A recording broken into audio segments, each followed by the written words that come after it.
our own Muslim community, and not one of us speak out against it. So evaluate yourself according to this hadith of Rasulullah sallallahu alaihi wasallam. Stop it with your hand is the strongest one. Stopping it with your heart is the weakest point of faith. Evaluate yourselves.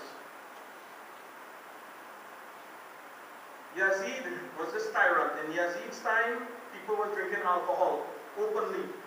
People weren't reading namaz openly. Masjid would remain empty. Yazid, he had a problem with Imam Hussein. Imam Hussein was a threat to Yazid. Yazid wanted to get rid of Imam Hussein. So he organized. He told his people that they need to get rid of Imam Hussein. But Imam Hussein had already left Makkah. He was invited by the people of Kufa. Imam Hussein didn't leave for a war. If you're leaving for a war, would you leave with women and children? Would you leave without weapons? Imam Hussein left Makkah with 82 people. Amongst them were women and children. And they had no weapons with them, or no heavy artillery to stay with them. On his way to Kufa, he was stopped. And he was stopped at a place called Karbala.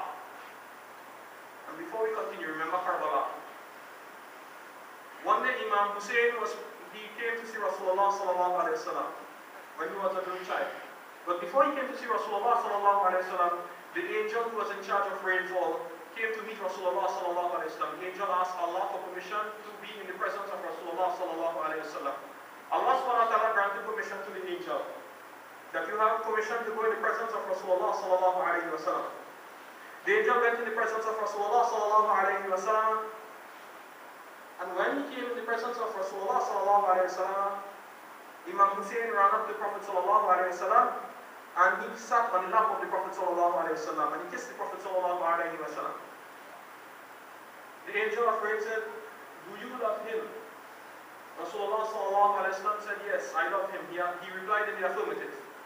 And he says, "But your ummah will kill him. Your ummah will kill him. Shall I bring to you dirt from the place where he will be killed?" And the angel, the Rasul sallallahu alaihi wasallam said, "Yes," and his earth was brought to Prophet sallallahu alaihi wasallam. The earth was given to Salama. She is known as the mother of the believers. She was one of the wives of Rasulullah sallallahu alaihi wasallam. This dirt was given to her to keep. Rasulullah sallallahu alaihi wasallam said to Salama, "Keep this dirt, and when it turns into blood, know that is the day when Imam Hussein was martyred." Salama took the dirt and she kept it in a bottle. And she said that the day Hussein alayhi salam was martyred, this dirt turned into blood. After some years, this incident took place. There was a battle known as the Battle of Siffin. Ali radiallahu ta'ala was going to this Battle of Siffin. While he was going to the Battle of Siffin, he came onto a spot. And he said to the people, "Which spot is this?" And they said, "This is Karbala." Ali radiallahu ta'ala started to cry. So much so that the authors say that his tears soaked the earth. So much of tears came out of him that it soaked the earth beneath him. And the people said, "Ya Ali, why is it that you are crying?" And he says, "Once I went to meet Rasulullah sallallahu alaihi wasallam, and he was crying. And I said to Rasulullah sallallahu alaihi wasallam, 'Why is it you are crying, Ya Rasulullah?' And the Prophet sallallahu alaihi wasallam said, 'Because Jibreel had just informed me that Hussein will be killed at a place which is at the shore of the Euphrates River. And this place is known as Karbala.'" So they knew about this. Prophet ﷺ knew about this. Imam Ali knew about this. Ali radiallahu ta'ala even went on to point at certain places in Karbala. And he said, "This is where the caravan will stop. Here is where they will place their luggages. And here they will fall. The martyrs will fall." So they knew the exact spots of everything. And this shouldn't surprise us because Rasulullah sallallahu alaihi wasallam, he speaks about Ali radiallahu ta'ala and he says, "Anna madinatul ilm Ali babuha." I am the city of knowledge and Ali is the gate of that city. So these type of things shouldn't surprise us. When Imam Hussein on the 2nd of Muharram reached Karbala, one person from Kufa came out and said that he is not allowed to go further than this. Imam Hussein is now in Karbala. He says, "What is the name of this place?" They said to him, "This place is Karbala." You know what Karbala means? Kar means anguish, Bala means torment. Karbala is a place of anguish and torment. Whilst he was staying in this place, Karbala, he was not allowed to get any water to drink. And they stopped the flow of water from him for at least 3 days before he was martyred. They stopped the flow of food. He was not allowed to get anything to eat or to drink. And why? His group of people, 82. The group that came to fight him was 20,000. 20,000 men came to fight 82, men and women. Let me read the study numbers. 20,000 men came to fight 82 men, women, and children. So them was real men. Take 20,000 of them to come. But why did they take 20,000 of them? When your father is Ali, who has the strength of more than 40 men, you need about 20,000 to come. And most of these people, 82 of them, were either the half-brothers of Imam Hassan or Imam Hussein. They were the half-brothers of them. Most of them. They were from the Hashimi, from the bloodline of the Hashemites. So these 20,000 men knew they were facing a rough crowd. So they decided, you know what? We can't allow them to eat or drink anything. If they eat or drink, they will have strength. So the best thing to do is to starve them and to make them thirsty. And they cut off the supply of food and water to Imam Hussein and his people. Imam Hussein's son, his small son, his name was Ali Asghar. He was a baby, a toddler. Right? Out of severe thirst, his tongue came out of his mouth. And his mother, she went to Ali and to Hussein and she said, "Oh Hussein, our son is dying of thirst. At least carry him to these people and say to them, give us water at least for his sake. Give this child some water. We don't want anything, at least give it to this child." When Imam Hussein carried this child to the tyrants, to the Yazidis, to the followers of Yazid, they started to quarrel with him. Imam Hussein said, "Look, in your eyes, I am the criminal, not this child. This child is not the criminal. Don't give the water to me, give it to this child." You know what they did? One of the 20,000 brave men took an arrow and they shot it at the child's throat. The baby died instantly. The arrow came on the child's throat, came to the back, and it missed the hand of Imam Hussein. Imam Hussein took out the arrow and blood kept flowing from this wound that the child received. Imam Hussein went back, gave the child to his mother, and he put on his clothes for battle. But bear in mind, before this, a lot of the 82 people had already been killed. This was the day that Imam Hussein himself is going out for battle. And this is the 10th of Muharram. Imam Hussein went into his room, he took his turban and he gave it to his son, Zainul Abidin. Now in Trinidad, they have a misconception. They say that there is no descendants of the Prophet sallallahu alaihi wasallam. I've heard this from a lot of people. They said that there is no descendants of the Prophet sallallahu still alive. This type of statement is false. My Ustad and my Sheikh Muhammad al-Yaqubi, he is the 54th grandson of Rasulullah sallallahu alaihi wasallam from the bloodline of Imam Hassan. I went to school with Husseini Mian Yazdani Mian, who is from the bloodline of Imam Hussein. So when people say that there is no descendants of the Prophet ﷺ still alive, this is a lie against the Ahlul Bayt. All its sons of Imam Hussein were killed except for Zainul Abidin, and the bloodline continued through Zainul Abidin. If someone is descended from the Husseini side, they are known as Sayyid. So if someone's grandfather is Imam Hussein, they are known as Sayyid. If their grandfather is Imam Hassan, they are known as Sharif. And these two groups of people still exist in the world today, the Sayyids and the Sharif. Zainul Abidin went to Hussein and he says to his father Hussein, he says, let me go and fight. Zainul Abidin was sick, he could barely walk.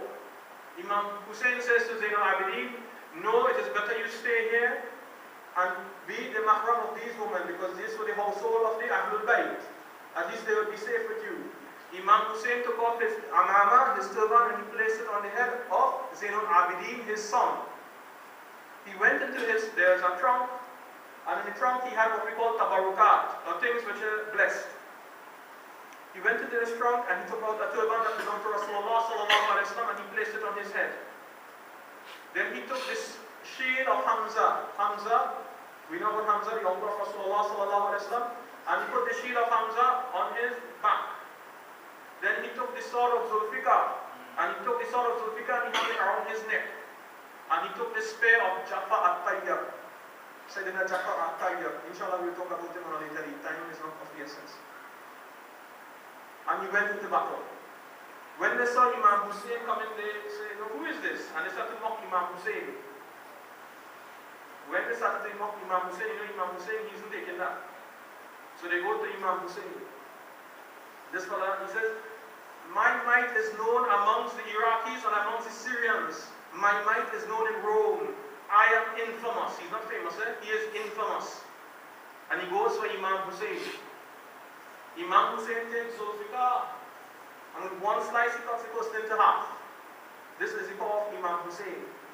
It says, the author writes, he says, how leaves fall from the trees in autumn, heads were fallen off these people in the battle of Karbala by Imam Hussein. So you could imagine the massacre that was taking place. And Imam Hussein by himself, they were going one against one after the next. As soon as he killed one, another one went. And they were 20,000. And they were coming in by their tens, one after the next. Until they reached a stage that these 20,000 men started to feel frightened. They say, if this continue, our wives will become widows. So let us change our tactic. How many of you all saw 300 in the movie? Nobody? Yeah, Imam keeps it. Okay. So in 300, remember a scene where they shot all the arrows until the place got black? Imam? This took place in the Battle of Karbala. When they realized they couldn't touch Imam Hussein, they say, you know what? We will fire arrows at Imam Hussein. 20,000 people are firing arrows at Imam Hussein from four corners. And the target is Imam Hussein. So you can imagine from the east arrows are coming, from the west arrows are coming, from north arrows are coming, from the south arrows are coming. So much arrows so that they said thousands of arrows came down on Imam Hussein all at once. One arrow struck him in his forehead. The same forehead that Rasulullah sallallahu alaihi wasallam used to kiss. When this arrow struck him, Imam Hussein fell off his horse. And he fell off his horse in the shape of sajda. One postman of Sanan, he took a spear and he threw it at Imam Hussein. And this spear went through Imam Hussein. Imam Hussein died on the spot. He was 56 years old, 5 months and 5 days. On the 10th of Karbala. The 10th of Muharram, Ashura. This same Sanan, you know, he's so shaitanic.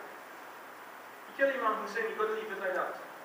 He went up to the body of Imam Hussein. After many people went with swords and they tried to cut the head of Imam Hussein, for some odd reason they couldn't cut off the head of Imam Hussein. Their hands would tremble and the swords would fall out of their hands. Sanan, the shaitan, he went up to Imam Hussein. He took out his sword and he cut off the head of Imam Hussein. This was the end of the Battle of Karbala. There are some other events that took place after this battle with Yazid. When Yazid realized that this couldn't be the end, that the supporters of Imam Hussein were still around, he decided that he will go to Medina. And he had Medina under siege. And he fought the people in Medina. He sent his armies, obviously, to attack Medina. When they finished ransack Medina, they went to Makkah. But they couldn't enter the walls of Makkah. So they had catapults. And they put rocks on the catapults, stones.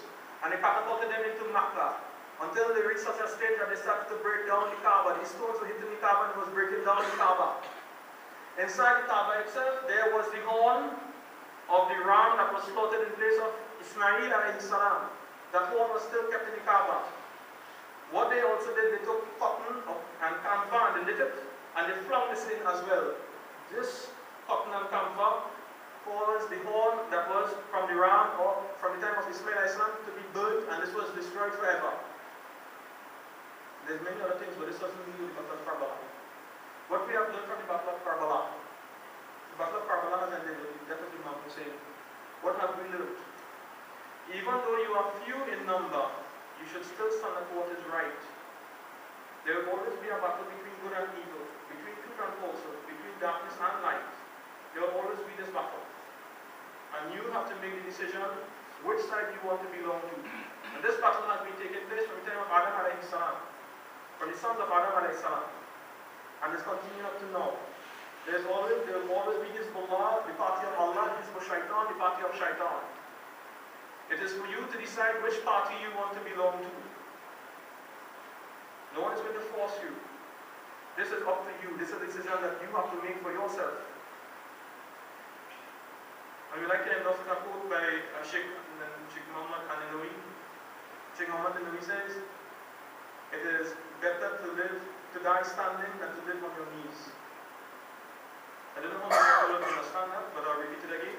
It is better to die standing than to live on your knees. Assalamu alaikum wa rahmatullahi wa barakatuh.